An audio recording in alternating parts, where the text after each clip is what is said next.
Hi, I'm Chris, and today we're going to look at keys, how a key is built on the piano.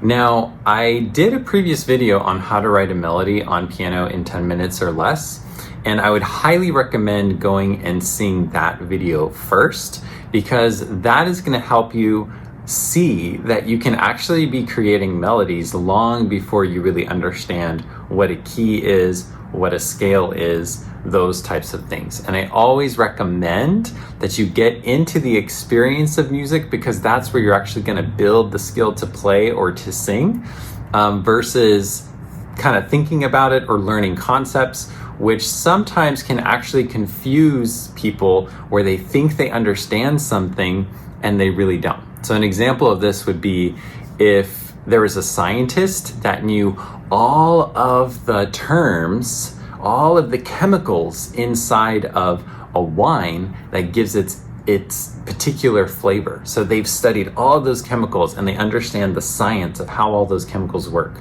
But they've never had a glass of wine in their life. And so they studied all these chemicals, and then they went and decided to become a wine taster, and they assumed that because they studied all of the facts behind it, that they would be amazing at tasting wine. And what they found was that they knew zero. They knew nothing, and they were starting from scratch.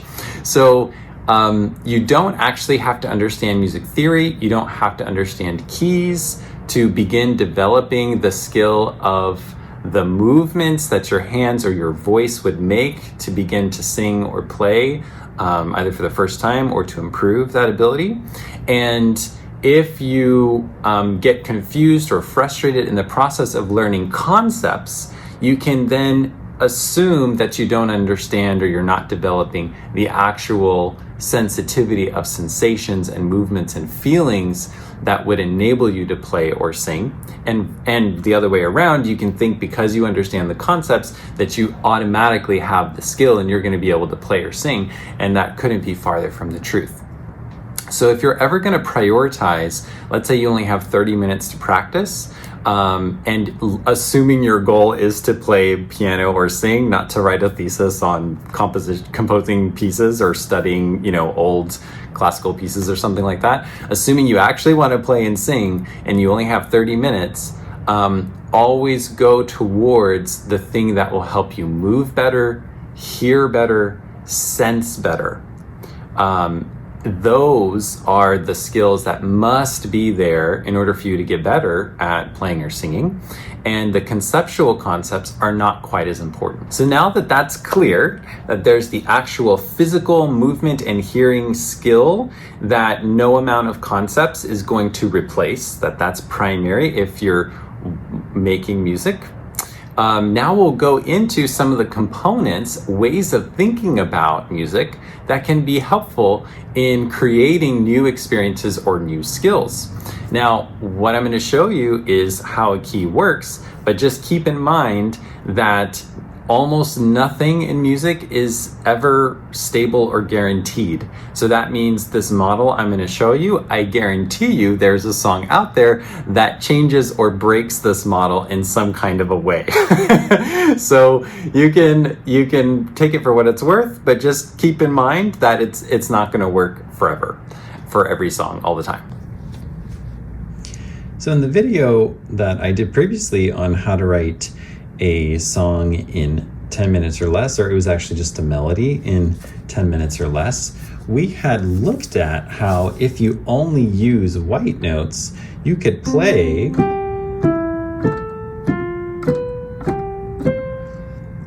basically any combination of any of these white notes that you would want. And as long as you begin and end on a C, and you would know this is a C because I wrote it here, but also if it wasn't written, it's a C because you could find these chopsticks. It's kind of look like chopsticks. And then right next door to that is this C, and you can see that it's also facing that way. Okay, so you have a C. As long as you begin and end on C, you could come up with anything you want if it stays in the white notes. Those are the only two rules: begin and end on C, and then play any note you want in between, and it would make musical sense. So I'll do that. So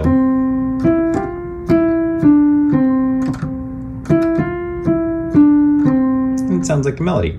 If you break both of those rules, what does it look like? So if I don't begin and end on C and I use all of the notes, what does it look like? What does it sound like? It looks and sounds like this.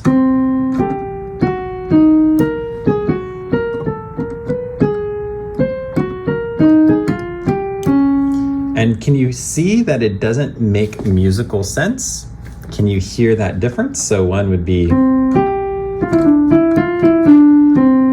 that sounds like a song, it sounds coherent, and then the other way,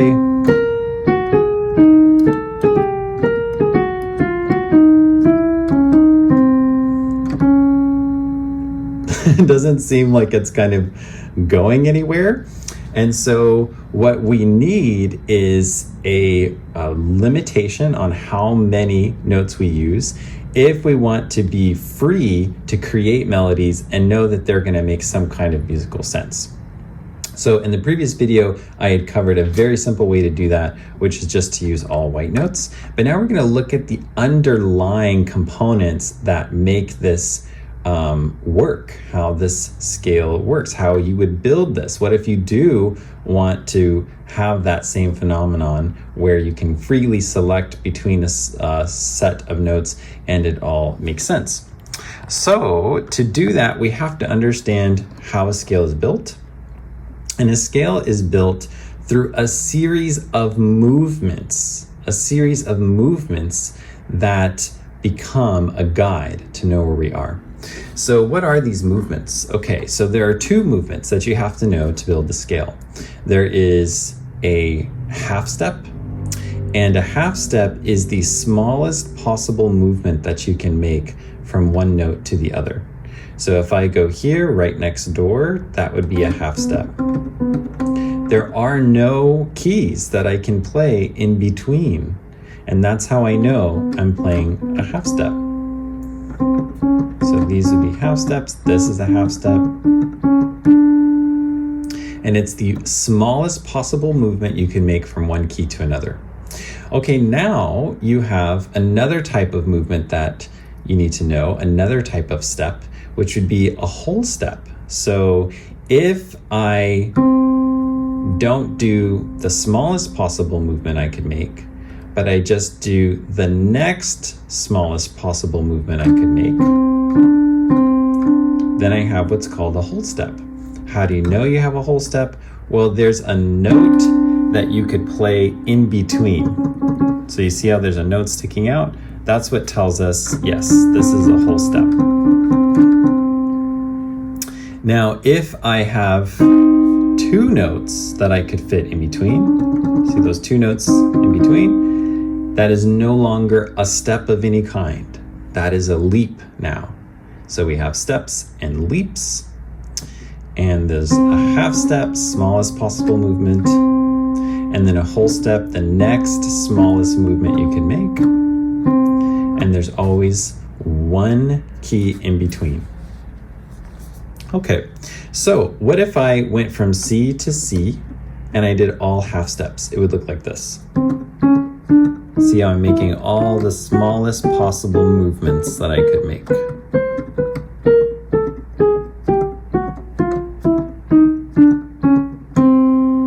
So that would be what it's like to do all half steps. What kind of scale does that create?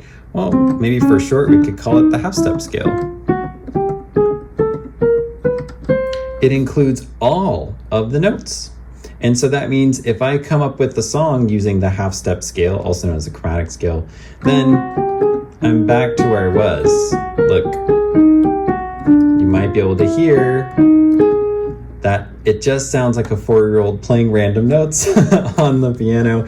It doesn't seem like it's going anywhere. So we know that doesn't work. Okay, so, or it can work, but it's just not really, if you think about the songs that you hear on the radio, they're not using that scale. That doesn't really sound like the songs you would hear. Okay, so then now we could do all whole steps. What would that look like? So if I did a scale from C to C and it was all whole steps, it would look like this. Okay, so I skipped that one. So I skipped that one. I can't go to this one because that's actually the smallest movement I can make, so I have to skip just one. And so now I've got a whole step.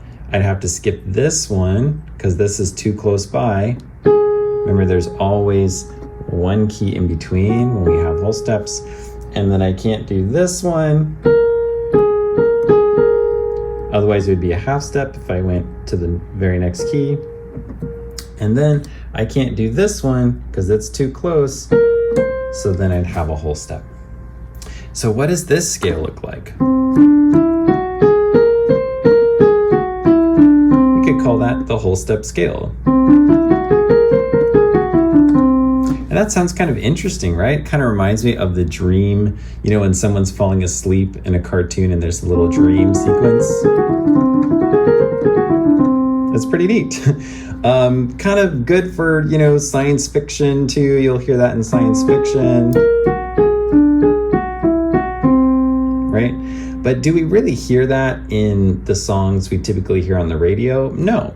So if we have only half steps if we create a scale made of these movements of just half steps, that's not going to make sense.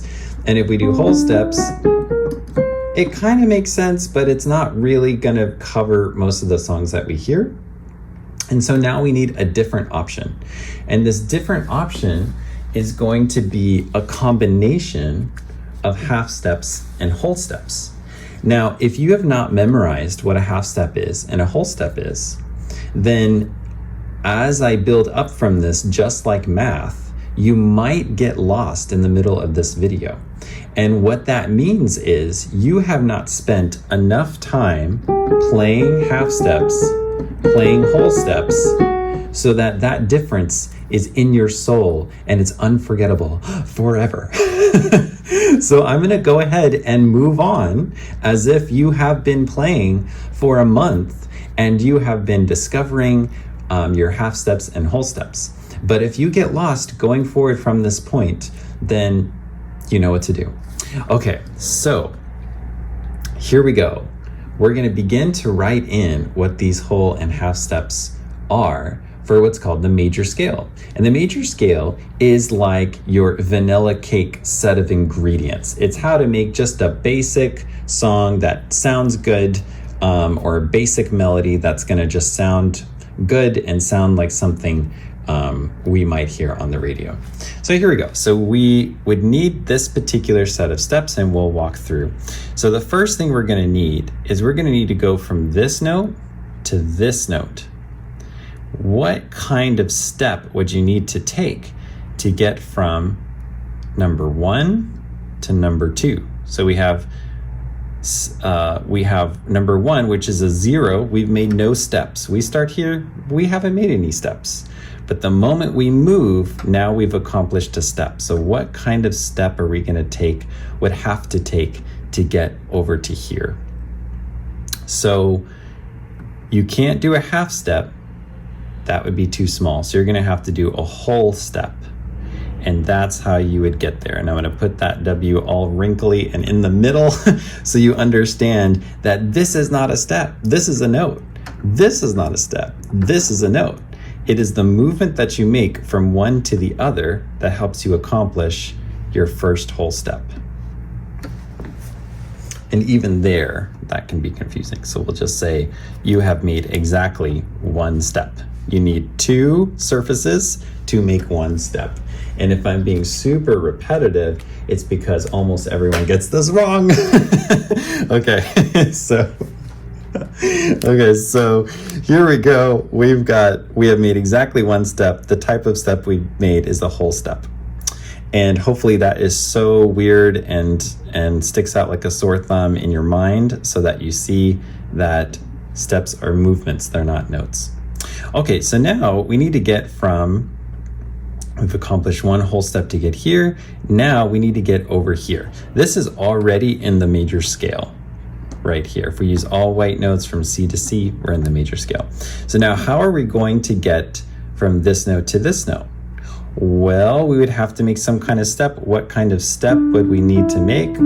Are we skipping a note? Yes, we are. So then we have another whole step.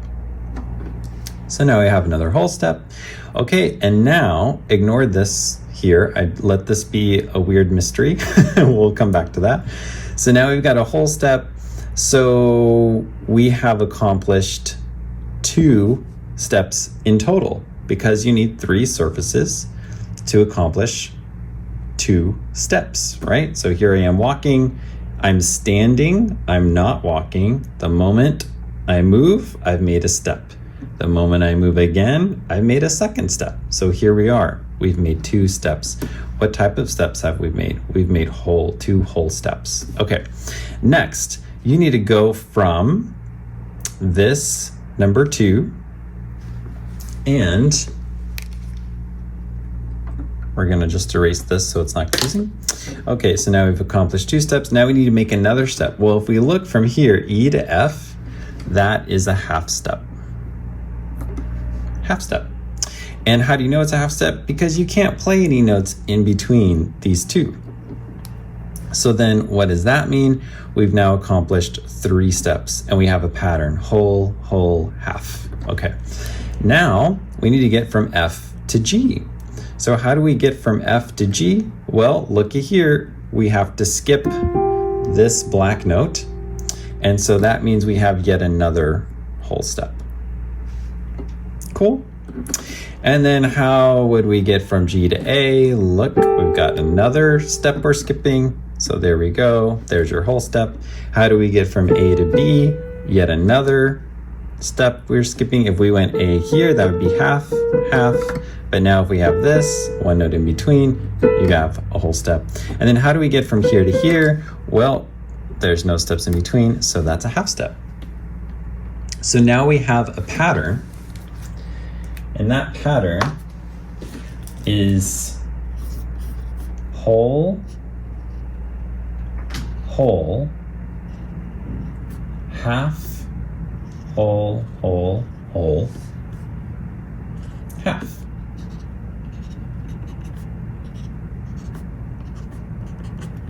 Okay. Now, if you can read music, this next part will be handy.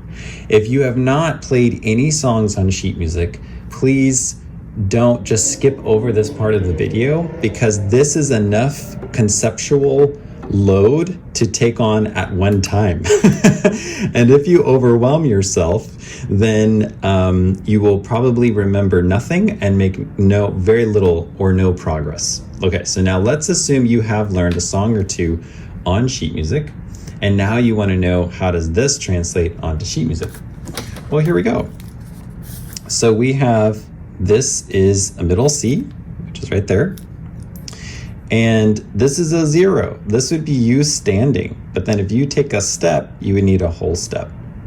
And then if you take another step, there'd be another whole step, and then a half step, whole step, whole step, whole step, half step. And you see that matches the pattern here. Pretty cool. And so the pattern to make a major scale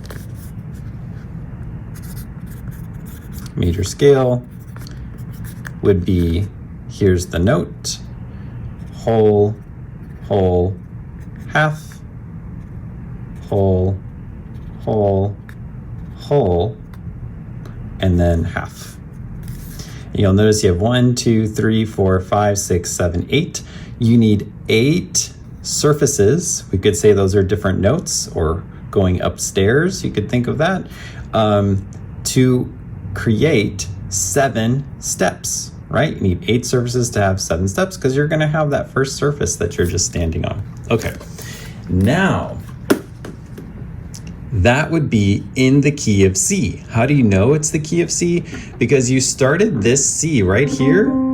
You started this pattern of whole, whole, half, whole, whole, whole, half on C.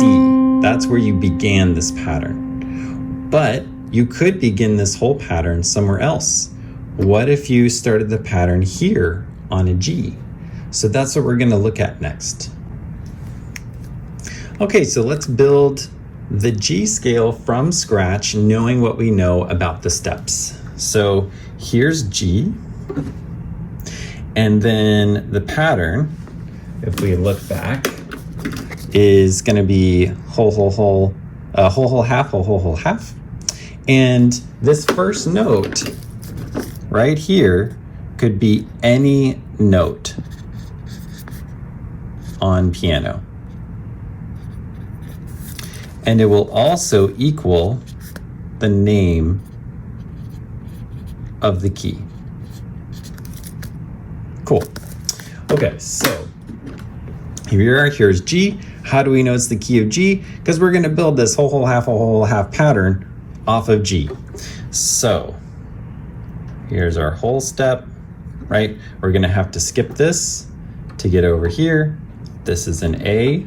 You would need to have your letter names memorized or labeled to know where these are. And maybe that's something we do at a separate video. Okay, so here we go. This is from G to A. You need a whole step. And then what's next on our list? Okay, we got from here to here. We needed a whole step to get there. Now we're gonna get from here to here. We'll need another whole step. So here's our second whole step. Well, okay. And so now we've had 3 surfaces, 3 notes, 2 steps. You were standing here, you took a step, and you took a whole step. You didn't take a half step, you took a whole step. And then you're not gonna take another half step, you're gonna take a whole step. And then what's next? Well, we'd have to consult our list. So here we have whole, and there is a half that is very vaguely written. Cool. Okay, so there's a half. And what's a half step? A half step is the smallest possible step that you can make. So yeah, that would work to have a white note. You would do a half step, great. And so we'll put a little H there. H. Okay, and then now we need a whole step. Great. Then we need another whole step. And then is that true? How would we know? Well, we did the half step. And then we have, yep, a whole step and another whole step. Cool. And then what do we have next? So if we've matched this up, we have this whole, half, and then whole. Now we need one more whole step. Well, if I go to here, this would be the smallest possible movement that I could make. So that's not gonna work. So I have to do the next smallest movement that I could make, which would be here. So you can see there's now a white note in between.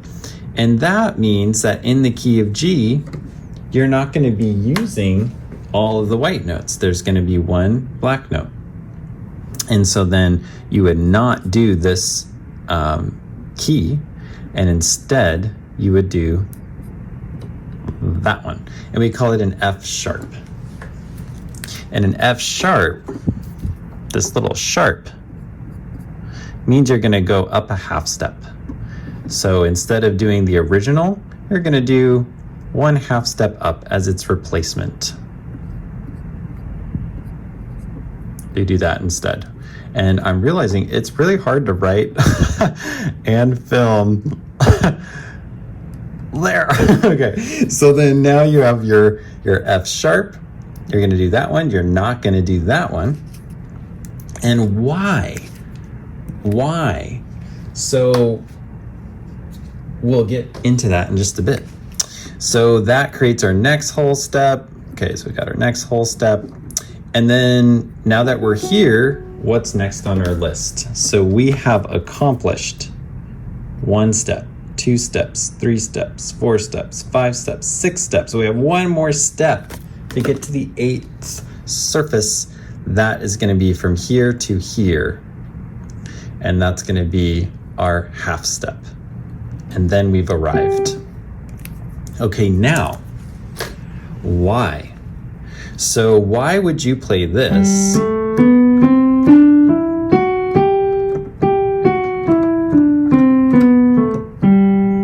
instead of just all the white notes?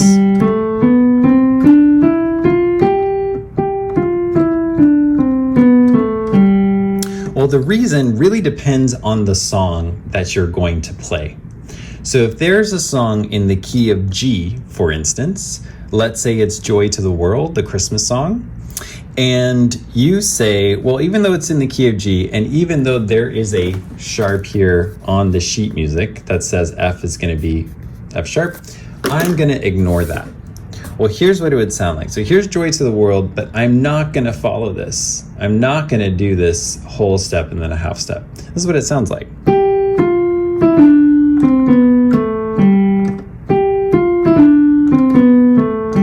Well, does that now sound like the song Joy to the World?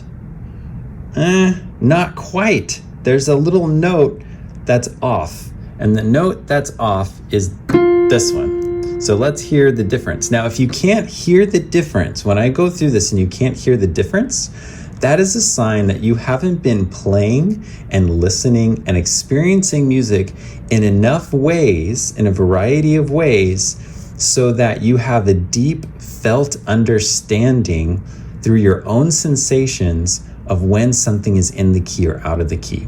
And if that's the case for you, you might be something called a beginner, which is totally fine.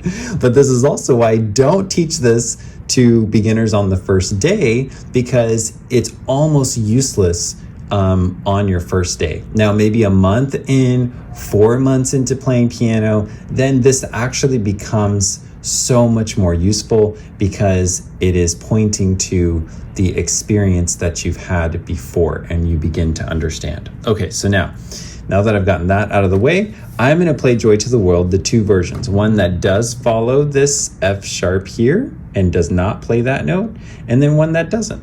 So here's Joy to the World in G major, which is this whole half starting on the G. Here we go.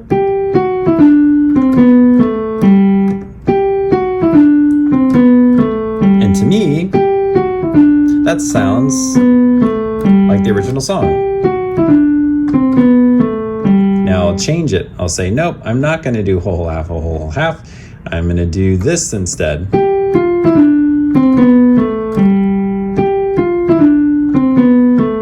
And so now it's no longer the original song. Now, is that a bad thing? No. In fact, if you want to improvise, it's helpful to know the rules, because then you can break the rules and you can create new and exciting versions of whatever the song is.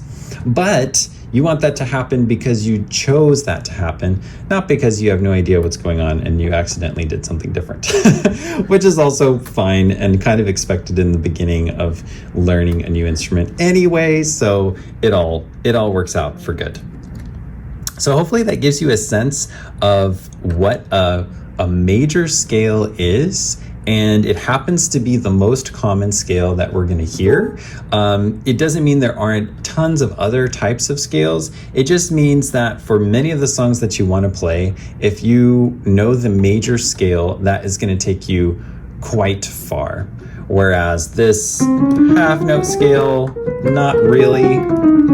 And this whole step, not half note, half step scale, this really won't take you very far, and then the whole step scale, not so much, etc. Okay, now there's two directions that you can be able to jump into a song and play something and have it always work. And I'm going to do the very simplest beginning possibility. And it's this.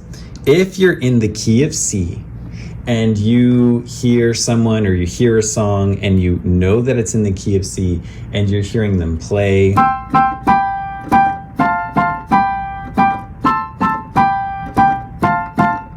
right? And you want to join in, well, if you play the actual C button on the piano, it will most likely get along with whatever else is happening in the music. And I call this the magic note. So I'm going to play something and you'll see how I can play C, and almost all the time it's going to sound good or make sense because it's the root. It's the home. We could say the name of the key is like the home base that all the music comes from and returns to within that song. So here we go.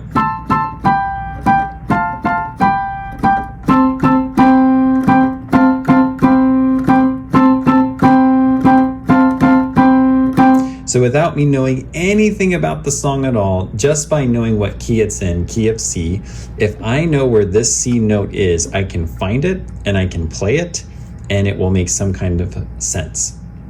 Now, what happens if I don't do this? What if I did this?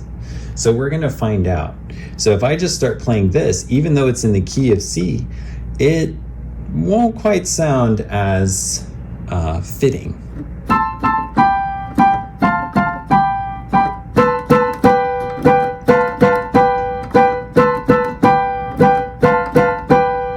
You hear that? So you can hear how, even though, yep, it's technically in the key of C, it really clashes with what's happening. And there's another B down here. And so now we're just going to hear that difference when I'm playing the magic note, which would be the name of the key, versus when I'm not playing the magic note. I'm using the term magic note, which I came up with for a very specific reason, because we're going to build on this understanding of what the magic note is. And that becomes a powerful way later to be able to improvise and to find your way in a song when you're playing with others or singing with others, or even singing songs that, singing or playing songs that you don't know fully. So here we go. So now you're going to hear the difference. I'll play this one that will clash, and then how it will make sense and work once I change. So there we go.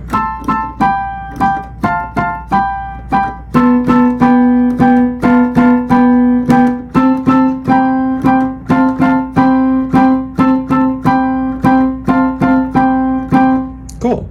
And so there you have it. You have the magic note, which is the name of the key, and then you have all of the other notes that will sometimes work like magic and sometimes won't. There'll be sometimes magic notes. But you have this main one, and this is going to be the most stable note that you can rely on and come back to over time. So now that you understand that, that means that if you know what key a song is in and you know which letter name on the piano that would be, then you could play just that one note and have fun with it, and it's going to most likely work with the song, unless the song changes keys, which happens all the time. So I hope this helps you make sense of what keys are and how they work. And we'll look at what this is like in sheet music. But if you have not been working with sheet music, don't even look at this part of the video, because it might be very confusing and not make sense, because you'll need to build time and skill first with this before it really clicks sheet music wise, if you haven't begun to look at sheet music. Okay, so now for sheet music, what that looks like is this. So here we have a C. You would need to know all your letter names, have them memorized to put that together. So we have our C, D, E, F, and then G, and then A, and then B, and then C. And so you'd have that whole collection there. And I would recommend going online. You can find this anywhere online. This is very like, you know, back of a napkin, ragtag kind of put together in the moment to answer a question a student had yesterday. So, but yeah, you can get much nicer looking things. Okay, now, what if you don't know what any of these keys are, and you don't know what key the song is in? Well, then you will actually be building the skill of hearing and sensing where the name of the key is. So let me explain. Let's say I'm going to do something in a different key. So I'm going to do something like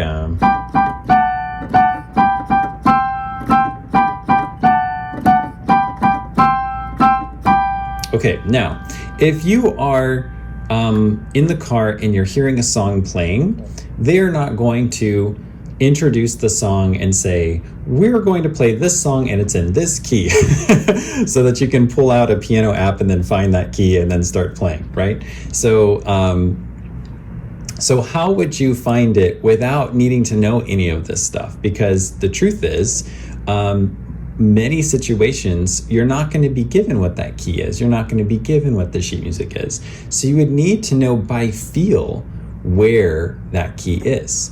So this is what it would look like to find the name of the key by ear. So here we go. I'm going to play this.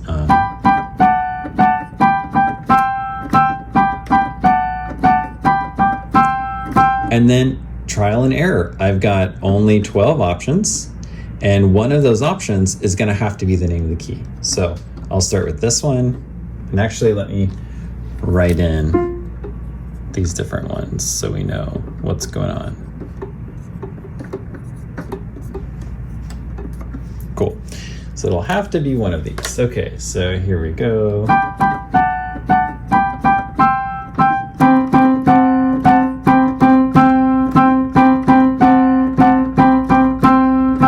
I mean, it sounds okay, right? But it's not quite. And then we could try this one next.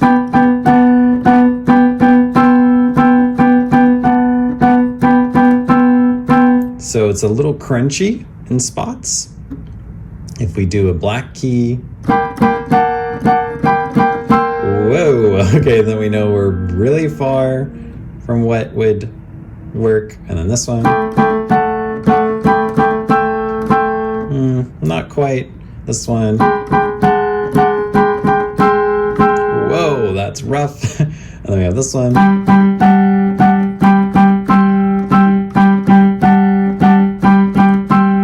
And that feels like home. And if you can't sense that piece, that's the real skill. And you would know through hearing, not through any concepts, that this fits. You just get that sensation of, oh, that feels like home. But we'll keep testing it. So we do this one. You can hear that clashes. Yep. Ooh, that sounds kind of cool. Kind of works. But it doesn't feel like the root of the key. Nope, not that one. Ooh. This I could almost call, I could say this is an almost magic note because it does, but it doesn't quite feel like the song's done, like it's finished the way this does, right? So if I go like, let's say,